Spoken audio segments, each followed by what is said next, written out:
My name is Tom Morgan of The Leading Edge. Very pleased today to have with me Jeff Tarrant, PhD. He's the founder and CEO of the Neuromeditation Institute. He's also a licensed psychologist, educator, and speaker. We also have my great friend and collaborator, Dr. Mona Sobhani. Mona is an expert in psi phenomena and a neuroscientist and author, and has written one of my favorite books, Proof of Spiritual Phenomena. As she is the expert in this area, she is going to take over the Q&A from this point and introduce Jeff in a little bit more detail. Mona, Jeff, thank you so much. Thank you. So I know Tom did a brief introduction, but I know you through the work that you've done, not only with working with normal individuals, I'm just going to call neurotypical, on behaviors or mental health issues or whatever they'd like to address using neurofeedback, but you also have an interest in exploring whatever you want to call them, special abilities, anomalous phenomena. You can tell me your favorite term if I hand it over. But, and you're one of the few people who's been recording brain data and setting up really intentional experiments around this kind of stuff. So we're really excited to talk to you. And then in particular, what we wanted to start off with was asking about your involvement with the Telepathy Tapes podcast, which is taking America by storm, and also garnering a lot of pushback, as is expected. So yeah, so I'll hand that off to you. What's your involvement with Telepathy Tapes? Yeah, and the pushback, I guess that's a good sign, right? If you're getting enough attention that people are pushing back, that must be good. It's getting out there. And my involvement really started with so I've known Diane Powell for, I don't know, 10 years or so, maybe a little bit longer. And actually, she lives about 3 hours away from me. So we're sort of neighbors. And, we've talked over the years and collaborated on various things. And she had approached me several years ago and said, hey, I'm doing this work with these non-speaking autistic individuals. Would you want to do the brain mapping? And it was like, yeah, of course, what are you going to say? And one thing led to another. And then Kai got involved and said, she was going to work on this documentary. That was the initial idea. It wasn't designed to be a podcast initially. It was designed to be a documentary, and maybe it'll end up there. We'll see. But so then I met Kai and we talked and got along great. And so, one thing led to another. And, really what Kai was doing was trying to put together a sizzle reel for the documentary or docuseries, whatever it turned into. So, we kind of funded it ourselves and set up these couple of testing scenarios where we could film everything, we could do some testing, we could do some brain mapping as a way to collect some, really it was mostly oriented toward the documentary. Can we get enough visually interesting data to put something together, to pitch it to, Netflix or whoever? And so that's where I came in, was because, they said, hey, can you come to these? It was really two different events, but one of them had two different individuals there.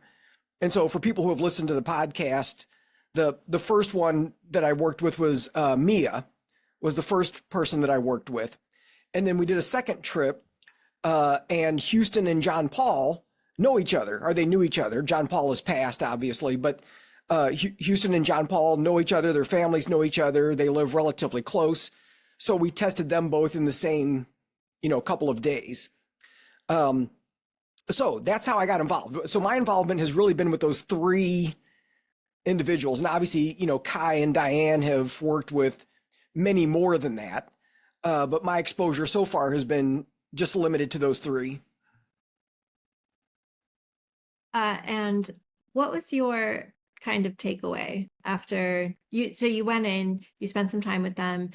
I'm assuming that Diane set up the test, or were you involved in the protocol as well? It was an interesting set of circumstances because, when you talk to Kai, she might have talked about this, but she really wanted to kind of take control over a lot of the testing situations. so that she could be as sure as possible that things were as clear and as clean, that, there was as minimal outside influence with the testing as possible. So Kai and Diane had largely planned what the tests were going to be, but Kai kind of took over a lot of the setup. The one exception to that was in preparation for this, I had worked with an engineer from Wavi, which is an EEG producer. They produce EEG equipment. And we had built a module for this testing that would allow us to measure two people synchronously, EEG, but we also built some telepathy experiments into the software so that one could be a sender and one could be a receiver.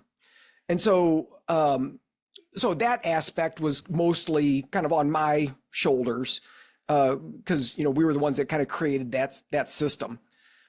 So, the tests that happened, a lot of them were informal. I mean, it was, if you can imagine, right? Like you've got an entire house filled with, film crew and audio and the families and the kids and Kai. And I mean, there was a dozen people, right? Like in these things, and it was like all day long. So for me, it was actually astounding that these kids could kind of do this all day, and I say kids, most of them weren't kids, most of them were adults, but because they were doing this for 6, 7, 8 hours of being in this environment and, being asked, okay, do it again. Okay, now do it this way. Okay, now we're going to change it. Do it this way. Yeah, very patient. Not something that usually happens during an experiment. They're usually not 8 hours. No. And so to get back to your original question, my takeaway, I was blown away. And it's something that you can't really, it's hard to convey unless you see it with your own eyeballs in person live. You can describe it, and Kai did an amazing job. I mean, I'm so impressed with what she did with the podcast.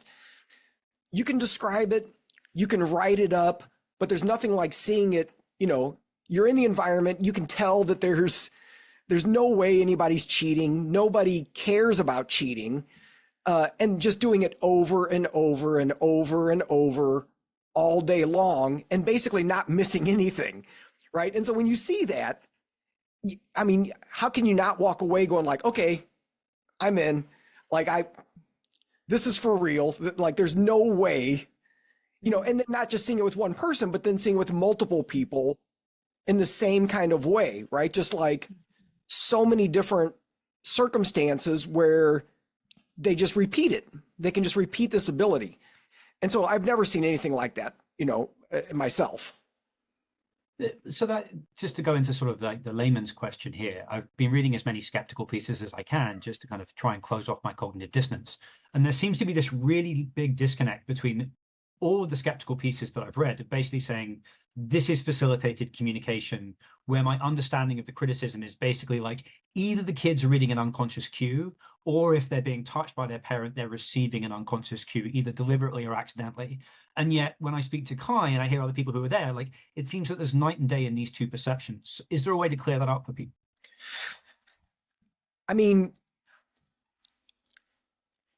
Maybe. I can try, right? But I don't imagine that the people who are really holding on to that argument are going to be convinced of anything that I say. I think they would have to see it with their own eyes, right? But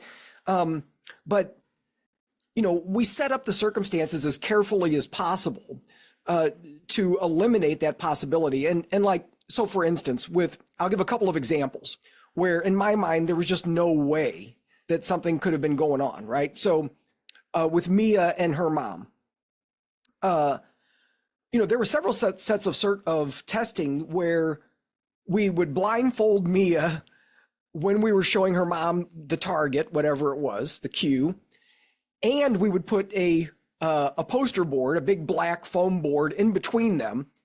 Now, again, you're watching this. Mia is not even interested in trying to figure out how to get information from her mom. She's looking over here. She's got a blindfold on. There's a black board in between them, right? And, now the tricky part is that Mia does best when her mom has some sort of physical contact with her, right? So what they were doing when I was there was mostly her mom would put her finger on Mia's forehead. Now, sometimes she would just put her finger on her shoulder.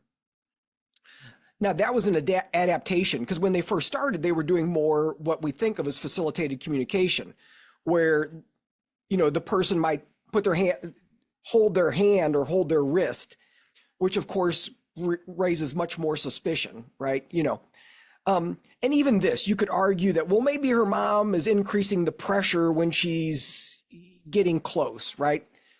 Okay. But for Mia to be very precise and specific, right? She wasn't like guessing, going like, is it here? You know, it's, but to go like 8, 5, 4, you know, it's like she wasn't guessing around. So it's like, well, how does that happen? And, you know, so for me, when you see things like that, and all of them, all the 3 kids that I worked with, they were so fast in their responses and so accurate that I don't know how cueing could happen that way. Another example, John Paul. And of the 3, John Paul was probably the most challenging because he had more difficulty managing his body. And so, you know, he would have to move a lot and he would need, you know, a fair amount of redirection and that sort of thing. But we were doing one experiment with random numbers, and this was just an informal test. And so Dr. Powell was there, and we weren't using a computer at this point. She was just making up a number, a 4-digit number, would show it to John Paul's mom, Libby, and, you know, holding and then, you know, either Diane or Libby was holding the letter board for John Paul. And he was so fast at responding that like, it was like speed dating. Like, it was so fast. Like, the number she would show her the number and John Paul's already pointing to stuff. And it was like, and then it'd be like, we did 40 in a row like this. And like, literally Diane couldn't hardly write a number down fast enough. She'd scratch that one out, write a number down, another number down. I mean, as soon as she wrote it, John Paul was pointing at numbers. And so again, for me, it's like, how could you cue fast enough? You know, it was like instantaneous. There was no delay. And then same thing with the computer program that we had. And Houston is probably the best of the 3 that I worked with, was probably the best subject because he was able to sit really still. He doesn't really vocalize. He's got a decent amount of body control. And some of the tests we were doing with the computer, it was set up so that the sender, so his mom, she would get a prompt on her screen, which was opposite on a large table from where Houston was, right? So there was no way Houston could see the computer screen. She would get a prompt, a 4-digit number or a word. We used 3-syllable words that were random. Nobody saw the words in advance. I was the only one that knew what the words were. So we had a bank of words, and then the computer would randomly pick one. So that showed up. And then on the other side of the table was Houston and Dr. Powell. Dr. Powell had never seen any of these words. She didn't know what any of them were. She wasn't privy to any of that information. She was the one holding the letter board. So Libby wasn't even, Katie wasn't even the one holding it, right? So it wasn't his mom. It was nobody that knew the words. So everybody was blinded to what the words were. And, you know, Houston just bang, bang, bang, bang, bang, you know, spelling out these 3-syllable words, no problem. And so again, like, I feel like I've seen enough things that there's just no way, you know, I mean, again, if you're a skeptic, you could argue with me, and I get it. I understand, because honestly, when I first got into this, I really didn't know what I was getting myself into. I actually had no idea. And my assumption, you know, when Diane told me this, oh, there's these kids, and she was very matter of fact about it. Oh yeah, there's all these kids that I work with and they're telepathic. And I'm like, okay, you know, and like, there wasn't much more discussion about it. And so what I imagined was kind of what we see in other telepathy tests, right? Like, if you've got a 25% chance of getting a correct answer, somebody's getting 30%, right? And you're like, ooh, oh, that's statistically significant. But then when I saw this, and it's like, they don't miss. Like they don't miss. And so again, you see this. I'll give you one more example, just because I'm on a roll. Sorry, I must have had too much coffee today. But so at the end of the day with Houston and John Paul, we were actually at Houston's house doing all of this at the end of the day, and we were packing up. So the film crew's packing up everything. Everybody's packing up, and so all day long, the film crew was watching all of this, but they couldn't say a word, right? Because they're doing their job. So they're staying out of it. They're just filming, but they're observing this all day long. And so at the end of the day, they're all packing up. We're getting ready to go. And one of the guys on the film crew decided to take it upon himself to do his own experiment. So he had no interaction with anybody all day. So he wrote a word on a piece of paper and held it to his chest. And he went up to Houston and said, "Do you know what word I've got here?" And he spelled it out, right? Friend, Friend. And it's like, so it wasn't even just his mom, right? It was like just this random guy on the film crew. So, I mean, again, like you see this all day long, it's hard to argue with. Yeah, it sounds, I was going to ask that because it does sound like you were impressed or like you said, blown away kind of. But you've done work like this before. So that's what's interesting is like, what was so special about it? And it seems like the accuracy. And actually it's really fascinating that you said the, it's almost like a reaction time or the latency between when they see or asked to do the task and respond. This sounds like the latency is short, and that's really important. That's probably an interesting variable to look at. Yeah, I think it is too, because, like if you look at some of the other telepathy research, which I mean, I know you have, but, a lot of it was done with like the Gansel experiments where, you've got a sender and a receiver, and the receiver has some sort of sensory stimulation that's putting them into a light trance state. And so they do all these things, and they've got 30 minutes for a target, right? The sender is sitting there sending, okay, get it, for 30 minutes. And the receiver is just randomly talking about whatever they want to talk about, whatever's coming up for them. And then they've got 4 images at the end. Which of the 4 do you think it is, right? So it's a forced choice. And they still, like the average is like 35% accuracy, right? So it's like, that's statistically significant. It's interesting. But comparatively to like instantaneously being able to do something like a random 4-digit number or a 3-syllable word or right. a random, not even a word out of a book. So Kai may have talked about this, but we were doing these random informal experiments, right? Because it was kind of like, well, what about this? Well, what about this? And so I think it was Kai who did it, but grabbed a book off the bookshelf, opened it to a random page, showed it to the mom, and it was like a full sentence that Houston wrote out. Like it wasn't even just like a word. And so it's like, that's crazy. That's just nuts, Yeah, it's interesting too. You're right. Like when you have a forced choice experiment, which just for people listening who don't know, there's like the scientist predetermines a set of outcomes for you to choose one of them as the correct one. And that's easier than an open response. Like which is what the kids are doing in these experiments is they don't have choices. It's not like, is it a cat or a dog? It's like a number, a randomly chosen number by a number generator. It could be any 3-digit number and they're getting the number right. And that's, statistically out of this world. Right. It's statistically impossible. It's yeah, impossible. Yeah. And I agree. I mean, the only way, and this is again, not to say, like you said, they're kind of informal tests, like it's a podcast host, and it's really great for storytelling and it's really great to get the cause in front of people. But of course, any scientist listening to it isn't going to be like, oh, this is proof or this is evidence. Like you'll just be like, that's interesting. Now let's get funding for a real study, take it to the lab. double blind, whatever, and see what the results are.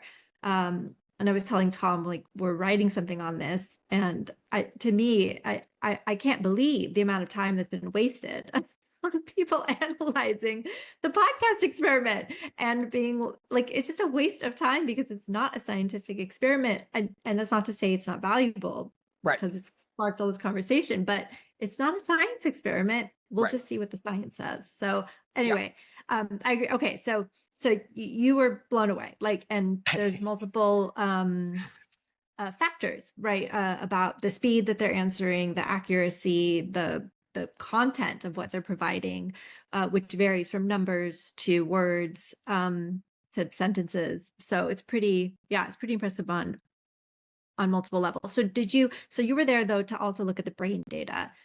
So did you do that, and did you find anything interesting? I did do that, and as you can imagine, that was challenging as well. So there's a few challenges that presented themselves.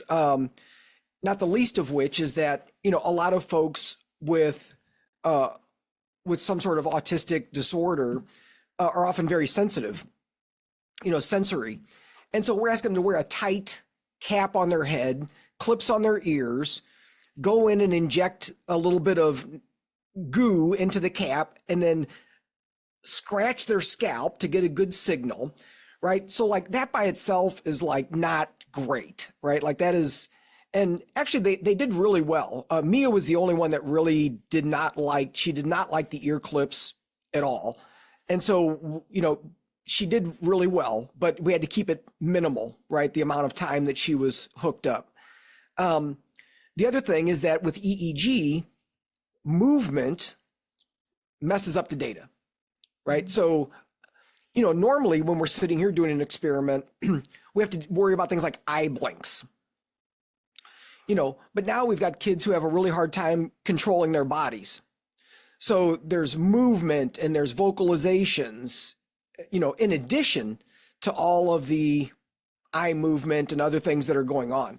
So it made it challenging to get good data. And again, this is why Houston was kind of the ideal participant, because he was great at just being able to sit really still and, follow all the instructions, pretty much no problem. I was able to squeeze out, I think, useful data from all three of them. And the way that I did that was because you can't really, in this circumstance, the data is going to be a little messy. I mean, there's no way to avoid that. And so what I did essentially was I used a software that allows me to take a baseline recording and turn it into its own kind of miniature database. And then I could take the second recording and compare it to that database. So I'm comparing that person to themselves, under two different circumstances. And so in this way, what I was able to do was, for instance, like with Houston, get a baseline of him communicating with the letterboard, but just talking about whatever he was interested in. So he's got a collection of crystals and stones and gems and things like that. So he was talking about that by pointing. So we have that as a control, right? He's communicating, he's talking on the letterboard. So that serves as the baseline. And then comparing that to what his brain was doing when he was communicating, but during a telepathy test. And so then what we can do is see the difference. Well, it essentially subtracts them from each other. So if there happens to be a little bit of something like, maybe there's jaw tension. A lot of times jaw tension is pretty constant, right? And it's not, it's not going to change that much from one recording to the next. It's fairly constant. So if I'm subtracting them from each other, you can almost kind of get rid of that, because we're looking at the difference between the two. So this was how I was able to analyze some of the data, and I think get some interesting findings. Now, again, it's limited data. Some of the data was better than others.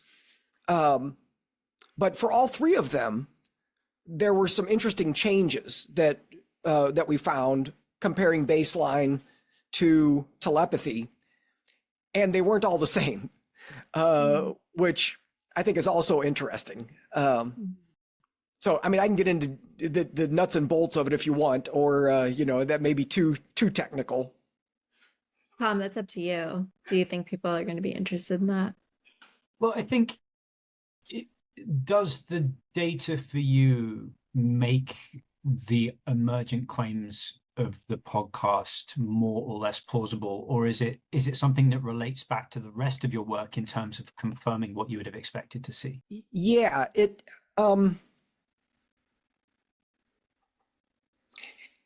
I guess what I would say is what I've seen so far makes sense to me. It makes sense to me based on what we saw. And I'll just give a couple of examples, again, without going too far. So one pattern that I did see show up with John Paul and also with Mia was increased slow brainwave activity in the right parietal lobe.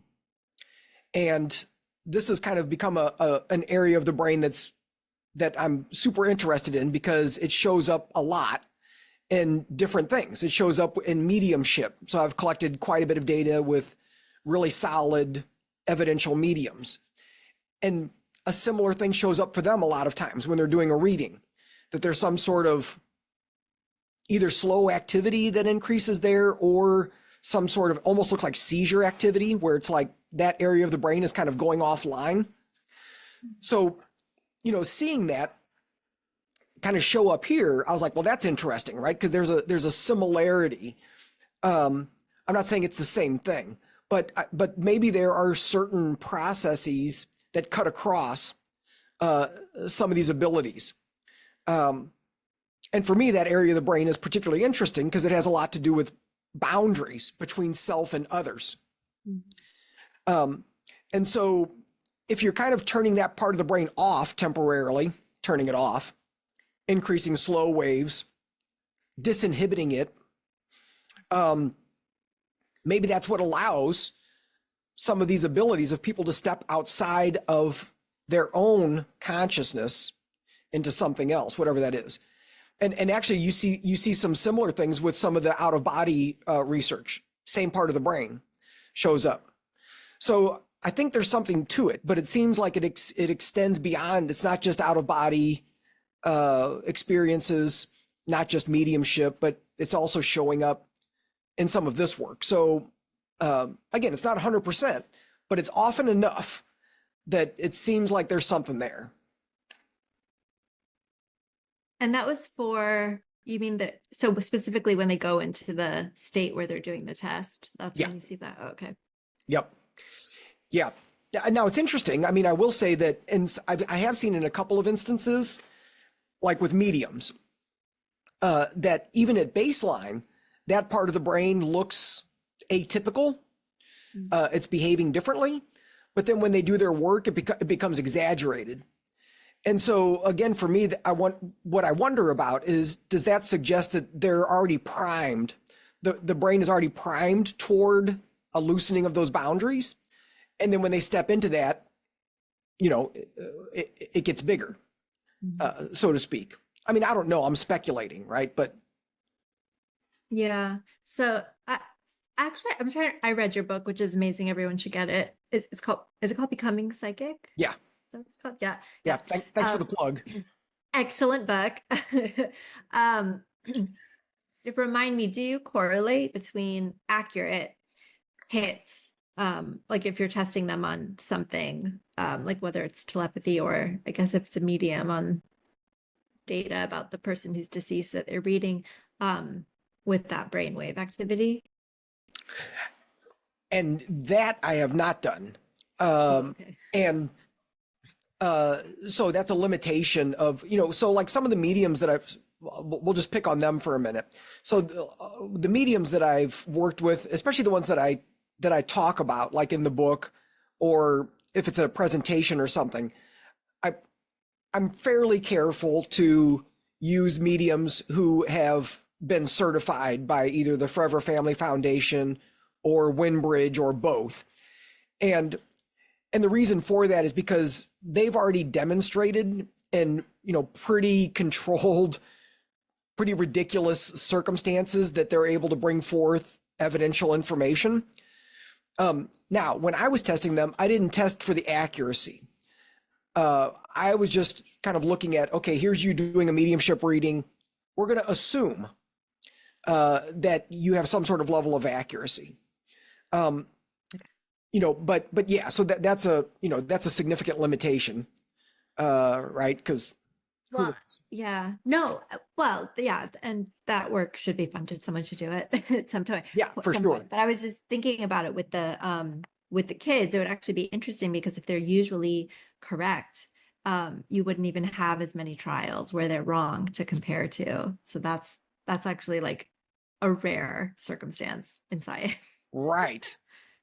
Yes, go ahead, Tom. A quick detour for people coming to this a little fresh, which is that, like, until I met Mona, I wasn't even aware of the idea or the ballpark conceptualization that a medium could be certified or that a psychic could be certified. I would just see a neon sign outside of something I was walking past in Manhattan and be like, I'm not going in there. Yeah. Maybe back up for a second and let's talk about your work within a larger context. Sure. Yeah.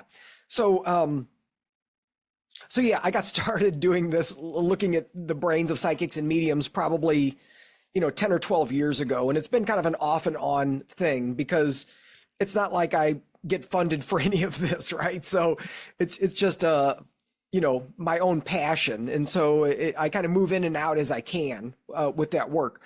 But it got started, actually, the very first person that I worked with happened to be a medium. That's not why we were looking at her. She's got some other interesting abilities, but turns out she was a medium associated with the Forever Family Foundation, which was the first time I'd ever heard of this organization.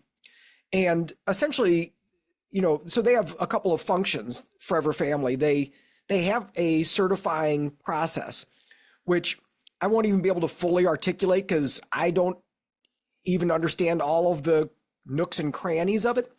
But they have a pretty complex system where if somebody wants to become certified, they apply. A lot of people don't even make it past the first interview where, essentially a team from Forever Family kind of checks them out, right? To see like, okay, is this somebody that seems legit and they seem like they're solid? And then they put them through a series, I think it's 4 or 5 readings where, they triple, quadruple blind all of the stuff, who you're reading for, who's judging the validity of it, like all of these details.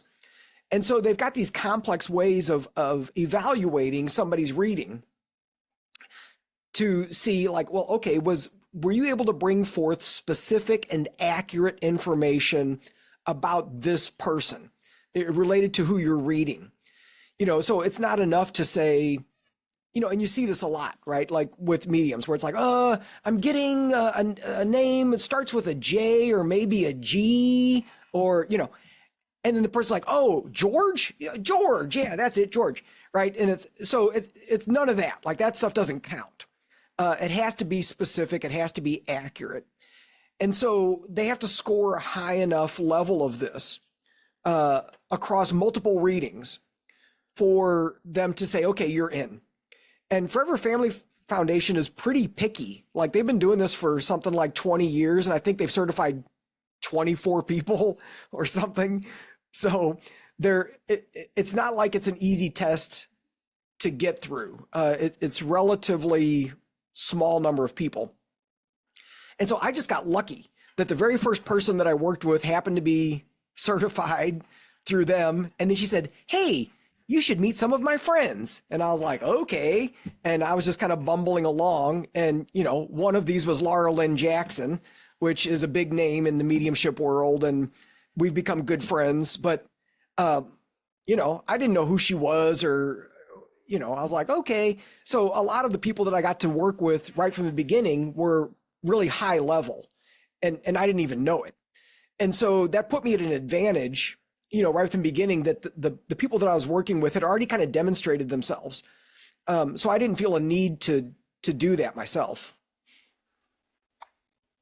Yeah, that's well, I was gonna get to Laura Lynn because that's how I think she's tied into my story too. I think before I officially started reading or looking into spirituality, I like happened to hear her on a podcast with Chelsea Handler. They were talking, like she was doing a reading for her. And then she mentioned, she's like, I've let scientists record my brain while I do reading. So of course I was like, where's the study? I must find this study and read about this. And then that launched me. And then they mentioned Many Lives, Many Masters, that book. And that was what officially launched me.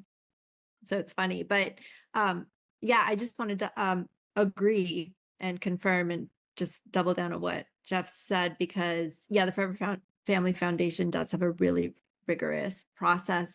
I can't remember the number, but it was either they only let like 1% of the people they test through, or maybe 10%, but it's a really small percent. So, and it's not that the other people aren't mediums, it's just that they're not as practiced or yeah, they haven't developed their ability as much. Okay, so that's awesome. So all the work, so you've worked with mediums. Who else have you worked with who has like special abilities or whatever you want to call it? Yeah. So, the mediums are interesting because virtually all the mediums that I've worked with, I don't want to say all, but I think it's all, also consider themselves psychic, and they show them as different abilities. So they perceive those skills differently. Most of them feel like they're tuning in differently. So it's interesting. So for all of them, I've been able to kind of two birds with one stone. It's like, well, let's look at the mediumship stuff. Well, let's look at the psychic stuff. I've done some work with energy healing, which has been really fun. And then in the last year or so, it's just kind of like landed in my lap, which is the way most of this stuff has happened. So I tend to just go with the flow. It's kind of like, okay, if something comes my way, then we'll do it. But more people involved in channeling. And that's always been a hard one for me, I mean, you would think of all the unusual things that I get myself into, I'd be open to everything, but sometimes with channeling, I really struggle. The idea that some other entity is speaking through this person, that's a rough one. And, and I think part of the roughness is, how do you verify that? There's absolutely no way to verify that that's what's happening. And that's a problem, right? At least with mediumship, you can at least, it's like, you can get some facts, right? When Laura Lynn did a reading for me, she had never met me before, and she pulled out my grandpa's name, which is Giuseppe, right? Like, you're not going to guess Giuseppe, right? That's it. Even if she would have said Joe, that would have been okay, right? But so, that's very specific. But if somebody's channeling, there's no way to verify the information. That being said, I recently did a several day session with this really, I don't think I'm supposed to say her name yet. She's in a different country, and she is very well known there as kind of a spiritual teacher. And she reportedly channels all kinds of various angels and entities and all kinds of things. And so we did a series of recordings and sessions. And what was really interesting was every single time she did a reading, all of her brainwaves, all of them, just like poof, just dropped out. Delta, theta, alpha, beta, everything. Just like everything went blue, right? So blue on these little brain maps means significant decrease. And it was like, it's like, interesting. I can't say that proves anything, but to me, it sort of suggests it's like she found a different way to get her brain out of the way, right? She just shut the whole thing down.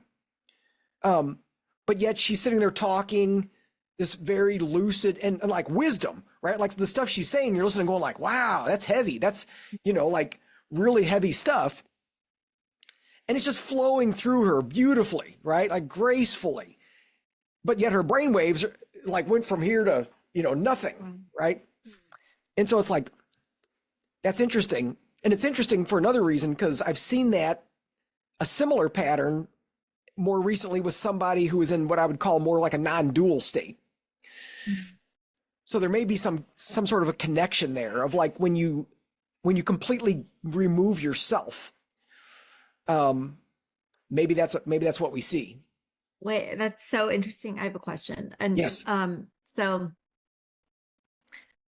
just as background for people who are listening who are not familiar with brain waves, there's different waves for different states, right? And so like, do you want to give it back a quick, well, like betas when you're awake, alpha, you're a little more like relaxed, gamma is when you're really focused and in flow, whatever. And so sometimes, so you'll see it's like a switchboard, right? I always think of it as like an audio switchboard. Like as you move through your day, your focus might increase, so your sleepiness decreases or whatever. It's like that. So this lady is just but all the signals went down. So like it wasn't like Yeah.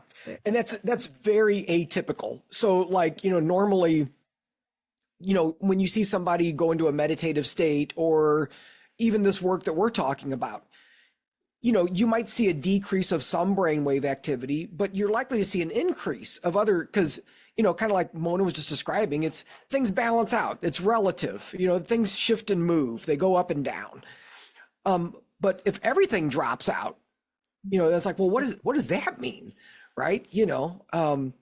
that's rare. That's rare. Yeah. I've only seen it a handful of times. I saw it with her.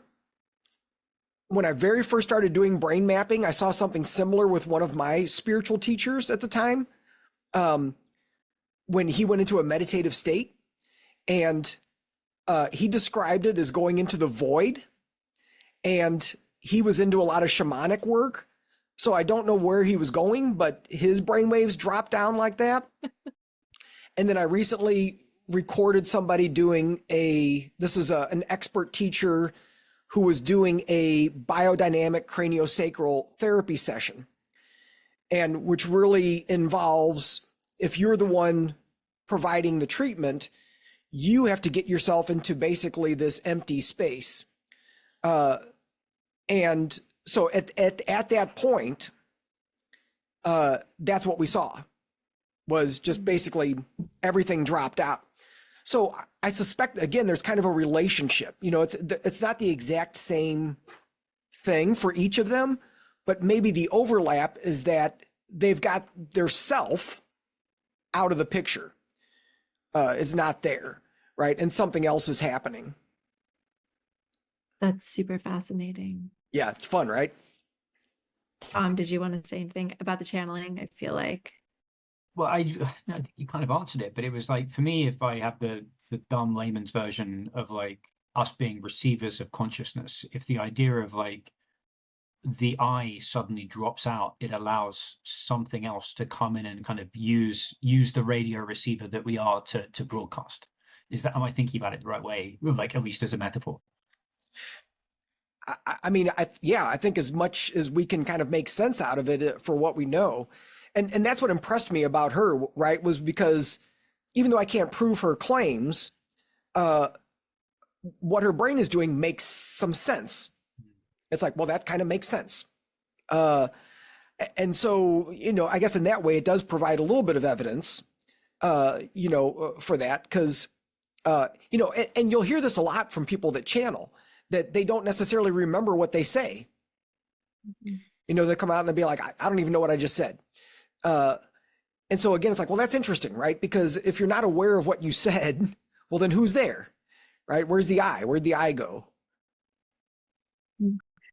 Okay, so all right, so there's these people who have these exceptional abilities, but it's been mentioned, I think it was even mentioned on the telepathy tapes, but that all of us probably have the potential for more, maybe not to the extent that let's say we're assuming these abilities exist and that they're real, and people who are gifted in them. Maybe we're not all gifted, but we have to some extent that. But I know that you do workshops with Laurel and Jackson, but maybe on your own too, or other psychic mediums or whoever. Yeah. So can you tell us like what goes on with those workshops, and are they for that, like developing your own intuitive abilities? And do you often get people who are on the fence, or people who show up, they're usually already believers? And what I'm really trying to get at is, do you see people flip from being like, oh, I'm just here because someone got me a gift certificate. And by the end, they're like, you know, I believe. Yeah.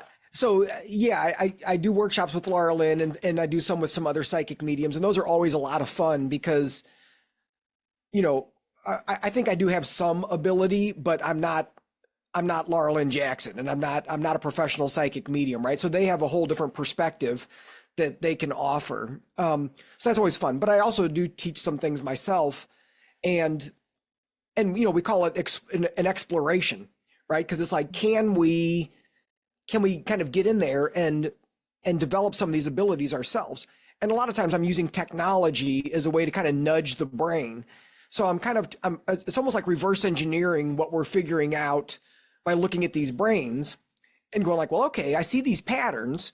So how can I get my brain to do that? And if I can get my brain to do that, will that facilitate some of these abilities? And, you know, the short answer that I would say is it depends.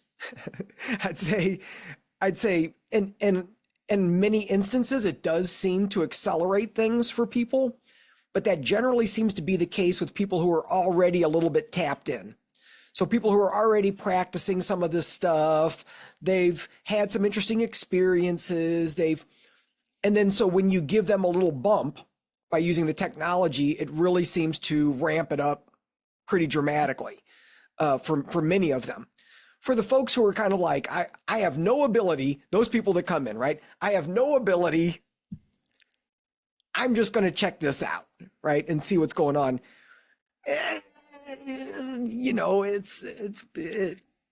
See. Sometimes things will pop for them. But then sometimes, you know, they go through the whole thing and they don't really have any what I might call sort of psychic or psi experiences. You know, they might get some other benefit from it. But so for me, it raises this kind of interesting idea that it's not just about getting the brain into the right state. You still have to practice whatever the skill is. And I think that's true with things like meditation as well, because we use all kinds of technology to sort of help shift the brain into a meditative state. But for me, it's not just, you know, it's just knocking your brain into a particular brainwave doesn't mean you're meditating. You know, you still have to do something. You still have to learn how to shift your consciousness. So we can assist it. We can give it some training wheels, perhaps, but, you know, but you still have to learn. You still have to do something with your state of awareness in order to kind of get there, if that makes sense. That makes sense to me, yeah. So if you had $10 million to study anything you wanted, what would you, are you already doing everything you want, or like what would you want to look at and study? Are you offering me $10 million? Yes, I'll write you a check after this. I mean, if I had $10 million right now, right this second, there'd be a few different things that I would do. I mean, one would be related to the telepathy tapes, because that research to me feels really important, and I really want to take advantage of the attention that it's receiving right now, and, you know, expand the more solid research like we were just talking about. That, yeah, we've got all of this interesting, essentially case study data, but we need more definitive data. And so that would be probably stop number one. Stop number two would really be exploring some of what I was just kind of referring to, right? Like, are there specific ways that we can hack the brain to influence some of these abilities? And again, I've got some case study data. You know, I actually just did a small study using low power pulsed electromagnetic frequencies and inhibiting the frontal lobes with a micro PK task. And so psychokinesis, so influencing, you know, ones and zeros on a computer output. Like with the mind, like right. willing it. Right, like mentally influencing the output. And we got significant results. So when we would apply this to the frontal lobes, people would do better on these, of being able to influence these tasks. And that was sort of a replication of a study that was published last year in Cortex. They used a much more sophisticated type of way to inhibit the brain. I was saying, like, well, can we do it with low power? Like, do you have to have this giant, RTMS device that you have to go to a hospital for, or could you do it with something, less sophisticated? And it looks like the answer is, yeah, you can. So for me, there's a lot of encouraging things in that area that I think really need to be explored, much more to really understand what the heck we're talking about here. Just to back up for a second, like, it does seem like the telepathy tapes are this cultural flip moment where a certain number of people are never going to go along with you. But just listening to the first 50 minutes of our discussion, made me even more incrementally more sure. What would you need to do with that $10 million to do something that was relatively ironclad from your perspective? Well, I mean, there's two different things, right? At least the way I'm looking at it.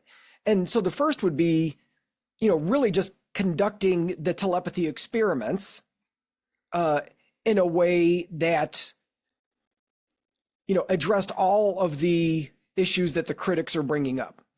And of course, there's, we have ways to do that.